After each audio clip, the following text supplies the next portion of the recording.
کی حمد اس بات کے اوپر بھی کہ رب العالمین نے اس مبارک مہینے کے صرف روزوں کو فرض کر کے ہمیں لازمی عبادات کرنے کی تاکید نہیں کی، بلکہ اس مقدس مہینے کو ہماری اخلاقی، روحانی اور کردار کی بہتری کا مہینہ بنایا ہے۔ رمضان المبارک حقیقت ایک تربیتی کورس ہے، ایک اخلاقی مدرسہ ہے، جس میں داخل ہونے والا نیکی اور عبادت کی جستجو کے ساتھ ساتھ اپنے اخلاق کی تطہیر اور کردار کی بہتری کی طرف بھی توجہ دیتا ہے۔ رب العالمین نے خود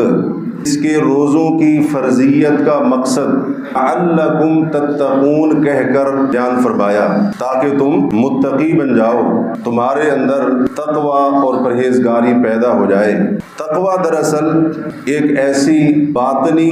روحانی اور عملی قوت کا نام ہے جو انسان کو نیکی پر ابھارتی اور گناہ سے بچنے کی ترغیب دیتی ہے۔ اس کے ساتھ ساتھ یہ تقوی صاحب تقوی کی نیت، اس کے اقوال، اس کے اعمال اور اس کے کردار اور اخلاق کی بھی تہذیب کرتا ہے۔ تو جب اللہ رب العالمین نے روزے کا مقصد خود تقوی قرار دیا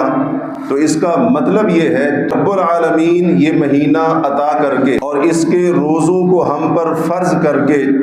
ہم سے یہ چاہتا ہے کہ ہم اس ماہ مبارک کے اندر جہاں دیگر معاملات کی طرف توجہ دیں، وہیں اخلاق کو سنوارنے کی طرف بھی ہماری خصوصی توجہ ہونی چاہیے۔